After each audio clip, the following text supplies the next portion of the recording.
खान साहब ने आज इतवार की जो कॉल दे रखी थी, आज अवाम का जमने नतीजे निकल गया। अवाम खौफ के वक्त तोड़ चुकी है। अवाम अब रुकने के लिए तैयार नहीं। पीटीआई का वर्कर्स अब रुकने के लिए तैयार नहीं। वो कहता है जुल्म काफ़ी देर नहीं चल सकता, अब हमें अपना हक खुद इरादियत इस्तेमाल करना होगा।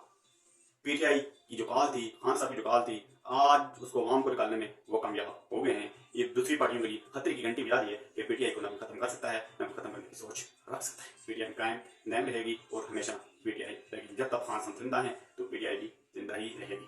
लेकिन दूसरी तरफ वो फैसलाबाद के अंदर आज मियां नवाज शरीफ साहब का चलता था, लेकिन उधर तो पुलिस की कोई कार्रवाई देखने में नजर नहीं आ रही। लेकिन इधर जो पीटीआई की जो रैली कहीं भी निकल रही है कि किसी भी हल्के में निकल रही है तो पुलिस का पकड़ दकड़ वाला काउंट डाउन वाला काम शुरू है। इस वक्त कराची के अंदर बड़ी गंभीर सूरत हाल है। 3 तलवार और 3 हड्डी के जो जो रैलीज निकल रही थी, वहाँ पुलिस का शेयरिंग गैस का मुजाहरा किया गया रैलीज के ऊपर। ये अफसोसनाक वाकया है इस तरह करना, क्योंकि हर पार्टी को इस वक्त इलेक्शन कैंपेन कर रही है और पीटीआई को खुलकर इलेक्शन कैंपेन करने की इजाजत नहीं दी जा रही। और पीटीआई के वर्कर्स ने आज निकलकर दूसरी जाति जमातों के लिए खतरे की घंटी बुझा दी है। खैबर पख्तूनख्वा के अंदर तो इस वक्त सोचना बहुत ही मुश्किल हो है दूसरी जमातों के लिए बेनिस्बत पीटीआई।